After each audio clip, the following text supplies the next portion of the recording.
ఈ రోజు రేపుల్లో మోకాళ్ళ నొప్పులు అనేవి చాలా కామన్గా వస్తూ ఉన్నాయి. ఏ ఏజ్లో వాళ్ళకైనా చాలా సాధారణంగా వస్తూ ఉన్నాయి. సో మనము ఈరోజు మోకాళ్ళలో గుజ్జు తక్కువ కావడం వల్ల వచ్చే నొప్పి గురించి మాట్లాడుకుందాము. మోకాళ్ళ నొప్పులు గుజ్జు తక్కువ కావడం వల్ల వస్తే వాటిని ఆస్టియోఆర్థరైటిస్ అంటాం. ఇది చాలా కామన్ ప్రాబ్లము. జనరల్లీ ఒకప్పుడు ఇది 50, 55, 60 ఇయర్స్ ఏజ్లో వచ్చేది. కానీ ఈరోజు రేపుల్లో మన లైఫ్ స్టైల్ మారడం వల్ల, ఫిజికల్ యాక్టివిటీ తక్కువ కావడం వల్ల, మిగతా వేరియస్ కండిషన్స్ వల్ల ఈ ఆస్టియోఆర్థరైటిస్ అనేది 40 సంవత్సరాలు కూడా వస్తూ ఉంది. చాలా వరకు మేము 40స్లో ఈ ప్రాబ్లంతో, సివియర్ ప్రాబ్లంతో చూస్తూ ఉన్నాం. సో జనరల్లీ మనకు ఎలా అవుతుందంటే, నార్మల్గా నడిచేటప్పుడు, ఫిజికల్ యాక్టివిటీ చేసేటప్పుడు, మెట్లెగి దిగినప్పుడు, కింద కూర్చొని లేచినప్పుడు మైనర్ డ్యామేజ్ అవుతుంది మోకాళ్ళ కార్టిలేజ్కి, గుజ్జు అంటే ఈ పార్ట్ ఉంటుంది. ఇది థై బోన్, లెగ్ బోన్. ఆ గుజ్జు ఏమవుతుందంటే కొంచెం డ్యామేజ్ అవుతుంది.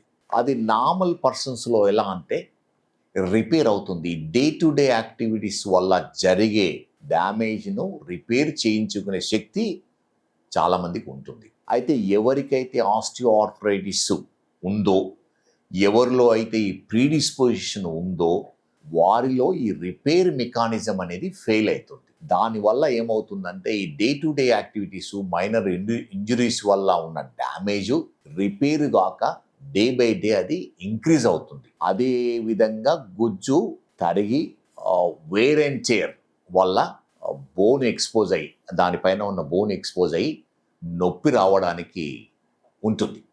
దీన్నే మనం ఆస్టియోఆర్థరైటిస్ అంటాం.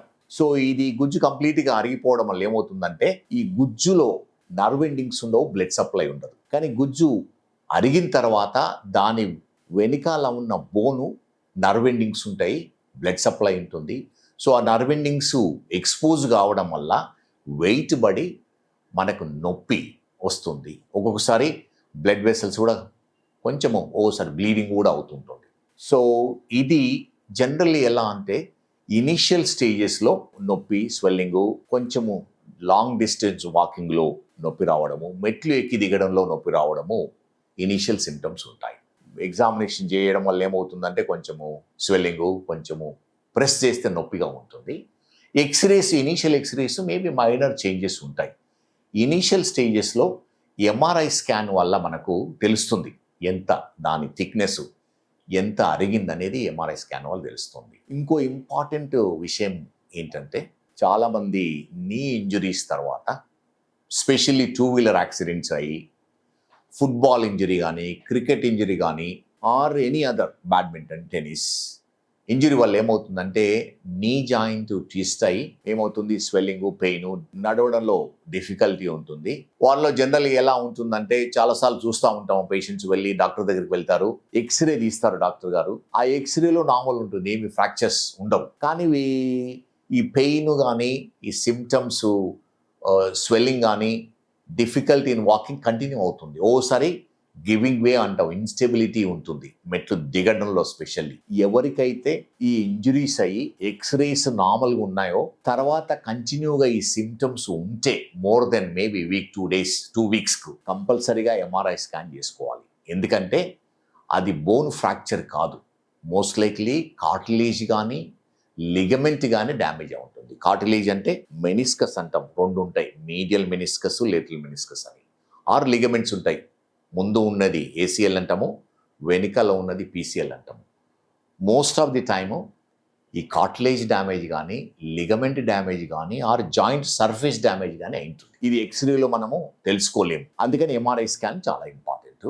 ఆ ఎంఆర్ఐ స్కాన్ చేయడం వల్ల ఏమవుతుందంటే, ఈ డయాగ్నోస్ చేసి మెనిస్కస్ రిపేర్ చేసి, ఏసీఎల్ ఉంటే దాన్ని ఏసీఎల్ రీకన్స్ట్రక్షన్ కానీ, ఏసీఎల్ ట్రీట్మెంట్ తీసుకుంటే ఈ ఆస్టియోఆర్థరైటిస్ అనేది కంప్లీట్గా ప్రివెంట్ చేయడానికి పాసిబిలిటీ ఉంది.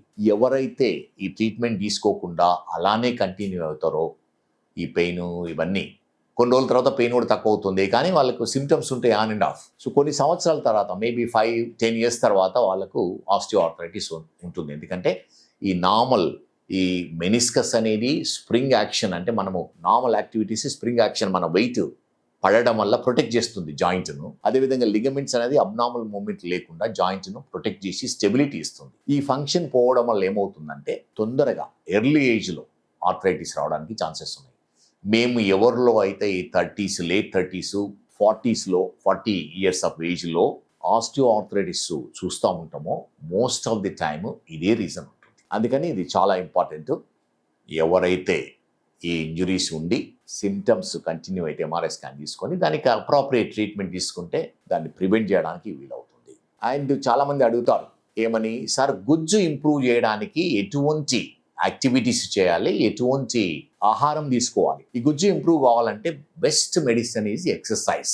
ఎలాంటి అంటే నార్మల్ వాకింగ్ కానీ, జాగింగ్ కానీ, స్విమ్మింగ్, రోయింగ్ ఇటువంటి యాక్టివిటీ చేయడం వల్ల ఏమవుతుందంటే మన లెగ్, నీ జాయింట్ పైన కింద ఉండే కండరాలు స్ట్రాంగ్ అయ్యి నీ జాయింట్ను ప్రొటెక్ట్ చేస్తూ ఉంటాయి. మనం నార్మల్ యాక్టివిటీ చేసినప్పుడు, వాకింగ్, రన్నింగ్ చేసినప్పుడు 50% వెయిట్ జాయింట్ పైన, 50% కండరాలు తీసుకోవడం వల్ల ఏమవుతుందంటే జాయింట్ ప్రొటెక్ట్ అవుతుంది. అదేవిధంగా ఫుడ్ అనేది చాలా ఇంపార్టెంట్. మనము healthy food, calcium supplements, vitamin D3 అనేది తీసుకోవాలి, అది ఇంపార్టెంట్. ఆ విధంగానే high protein, good quality protein ఈ రోజు రేపుల్లో డ్రై ఫ్రూట్స్, నట్స్, పీనట్స్ అనేటివి చాలా ఇంపార్టెంట్. పప్పులు అటువంటి తీసుకోవడం వల్ల మనకు ఎనఫ్ ప్రోటీన్ ఉంటుంది. అదేవిధంగా మినరల్స్ చాలా ఇంపార్టెంట్. ఆ మినరల్స్ ఫ్రెష్ వెజిటబుల్స్, ఫ్రెష్ ఫుడ్స్లో మినరల్స్ ఉంటాయి.